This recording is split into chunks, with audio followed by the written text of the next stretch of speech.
Bonjour à tous, bonjour Stanislas Guerini. Bonjour. Que veut dire cette phrase extraite de la lettre aux Français que les Français découvrent aujourd'hui dans la presse régionale? Je ne pourrai pas mener campagne comme je l'aurais souhaité en raison du contexte. Est-ce que ça veut dire qu'Emmanuel Macron va faire une campagne minimale et qu'il va continuer à consacrer son temps à la crise internationale?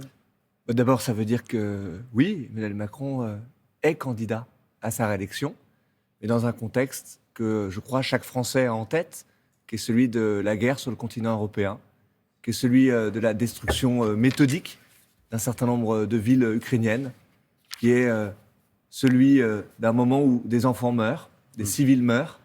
Et je crois que nous avons besoin d'un président de la République, il l'avait dit jusqu'au dernier quart d'heure, pour présider au destin de notre nation, pour être aussi présent sur la scène internationale. Vous avez vu à quel point la voix d'Emmanuel Macron est importante aujourd'hui. Donc il fera campagne parce que ce moment est nécessaire pour le pays, parce que les grandes questions qui sont devant nous pour demain, elles sont là avec plus d'acuité encore sur la souveraineté de notre nation, la souveraineté énergétique, alimentaire, toutes ces grandes questions, elles sont là. Il faudra ce débat démocratique. Mais oui, en effet, dans un contexte où l'actualité internationale nécessite que le président de la République soit plus que jamais président. Mais qu'est-ce que ça veut dire concrètement, Stanislas Guerini? Vous dirigez le parti présidentiel. Est-ce que ça veut dire que le président, par exemple, fera peut-être aucun ou très peu de meetings? Nos confrères du Parisien annoncent un premier meeting le 12 mars à Marseille. Est-ce que vous le confirmez ce matin? Non, je confirme aucune de ces informations. J'ai vu beaucoup de supputations. La réalité, c'est que le président prendra chaque occasion qui lui sera donnée pour échanger avec nos concitoyens, pour présenter le projet qui est le nôtre pour les 5 ans, pour les 10 ans de notre pays, parce que c'est ça une élection présidentielle. Il y aura des meetings présidentiels. Les salles, ça se réserve. Des moments d'expression, bien évidemment, mais sur la forme, ce ne sera pas une campagne comme les autres pour le président de la République. Parce qu'on peut le comprendre, on ne peut pas imaginer des moments classiques comme on a dans les campagnes électorales. C'est-à-dire pas de grands rassemblements comme on l'a pu le voir en 2017. On le verra. Je pense qu'il y a un grand pragmatisme qui nous conduira à mener cette campagne et à tirer de chacune des occasions qui sera donnée le profit pour pouvoir échanger avec nos concitoyens. Je crois que c'est ça qui est très important. Le débat démocratique, il compte. Évidemment, il y a des grandes questions pour le pays et il doit pouvoir se faire. La campagne mais aussi, dans une forme qui sera forcément un petit peu différente. Vous avez des candidats qui sont en scène, si j'ose dire, depuis de longues semaines et qui disent qu'enfin le débat commence, même s'il y a une crise internationale. Et ils attendent un débat, ils attendent de pouvoir parler du projet, du bilan d'Emmanuel Macron. Et vous nous dites ce matin que finalement, lui, il restera plutôt axé sur la campagne internationale. Bien sûr que non. Mais une élection présidentielle, à quoi ça sert? À ce que chacun puisse présenter une vision et un projet pour le pays. Je vois des candidats aujourd'hui qui, au fond, ont l'obsession de pouvoir attaquer le bilan d'Emmanuel Macron. Débattre. Mais c'est un aveu d'impuissance intellectuelle incroyable. Pour quelle raison? Je crois. Parce que aujourd'hui, il me semble que ce qui devrait compter, c'est de présenter une vision positive pour le pays. Où est-ce qu'on veut l'emmener? En quoi sont-ils empêchés de pouvoir le faire? Donc il doit y avoir des moments de confrontation, bien évidemment. Il y en aura. Le président acceptera des débats. On avait compris avant l'annonce de sa candidature qu'il ne souhaitait pas faire de débat avec les autres candidats. Est-ce qu'on nous dit ce matin qu'il est toujours sur cette ligne? L'occasion de le dire. Je pense que tous les moments de débat et de confrontation sont des moments utiles et importants. Mais il ne faut pas que ça vire à une foire d'empoigne qui, au fond, tire cette campagne vers le bas. Est-ce que les Français sont aujourd'hui satisfaits de la campagne électorale telle qu'elle se déroule? Je ne crois pas. Je ne crois pas qu'elle soit à la hauteur de ce qu'on pourrait attendre pour le pays.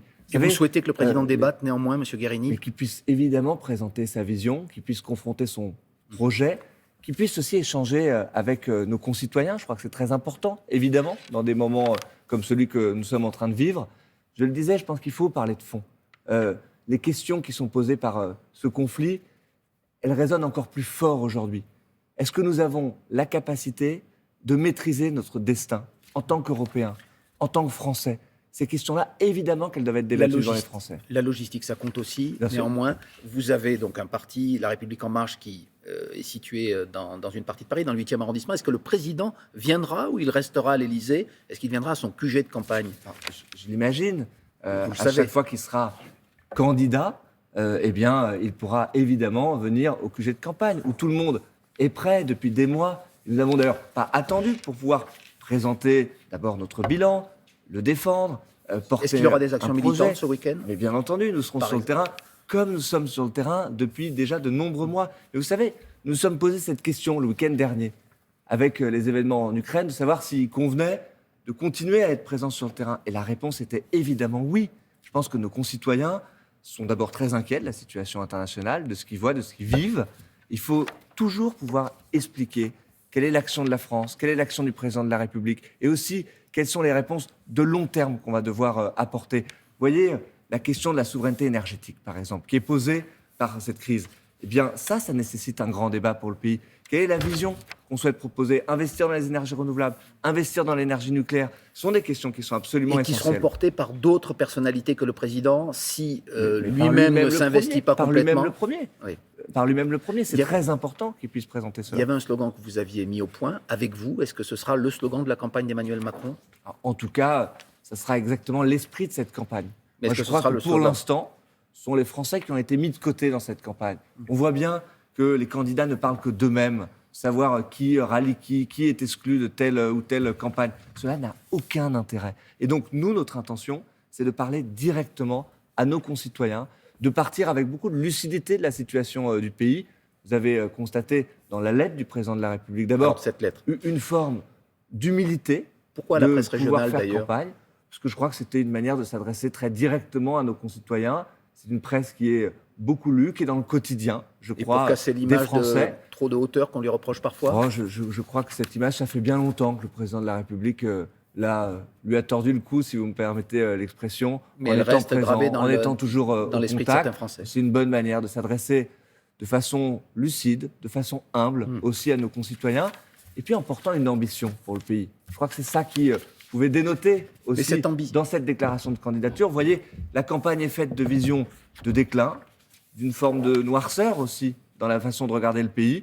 Emmanuel Macron porte une vision volontariste, optimiste, un goût de l'avenir, au Il y fond, aura et ça compte. Un vrai programme, Monsieur Guérini. Là, pour l'instant, ce sont des objectifs généraux, travailler plus, priorité à l'éducation, c'était déjà le cas en 2017. Quand connaîtra-t-on le programme du candidat Macron en 2022? Évidemment, David Dambert, que nous allons présenter un projet pour les Français. Vous avez constaté que la campagne sera évidemment très courte. 37 et donc, jours. dans les prochaines semaines, nous présenterons devant les Français ce projet-là.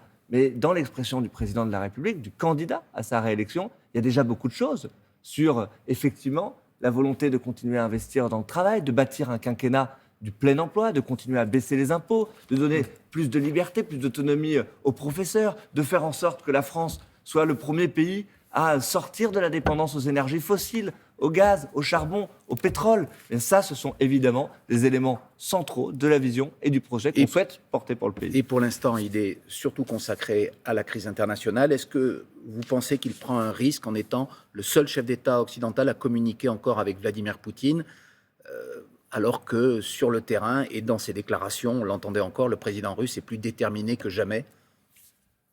Le président de la République l'avait dit lui-même. Il était prêt à prendre tous les risques Est-ce que pour ça sert pouvoir à quelque chose? entraîner une désescalade dans ce conflit. Donc oui, ça sert à quelque chose. Évidemment qu'il faut toujours tout tenter pour essayer d'obtenir cette désescalade. La réalité aujourd'hui, c'est que Vladimir Poutine est dans une stratégie du pire. Que les prochains jours, que les prochaines semaines seront terribles. Nous allons assister probablement à des scènes de guérilla urbaine, à la destruction d'immeubles, de civils, à des familles qui sont d'Emmanuel Macron lorsqu'il lui éclatées, parle. arrachées. Et il faut tout tenter. C'est l'évidence même. Il faut le faire en isolant au maximum la Russie. Il faut le faire en se tenant aux côtés de nos amis ukrainiens qui résistent de façon absolument héroïque en leur livrant des armes, en leur donnant Mais en les continuant de moyens parler à résister. celui que les Américains qualifient de dictateur. Mais c'est très important, je crois, aujourd'hui de comprendre, et l'expression du président était très claire sur ce sujet-là, que nous ne sommes pas belligérants dans ce conflit. Nous ne sommes pas en guerre directe contre les Russes. Nous sommes aux côtés des Ukrainiens. Et nous devons tout faire pour que ce conflit ne dégénère pas dans une troisième guerre mondiale. Parce que c'est ça l'enjeu qui est aujourd'hui posé devant nous. Donc oui, bien évidemment, que le président de la République a raison de continuer à parler à Vladimir Poutine, à lui tenir un langage de vérité, de franchise aussi, parce que je crois que c'est le seul langage Merci. que Poutine est capable d'entendre aujourd'hui. Il faut continuer à prendre tous les risques On vous pour sent éviter entendu. le pire. Merci beaucoup Stanislas Merci à Guérini, vous. délégué général de La République En Marche, suite de Télématin. Merci.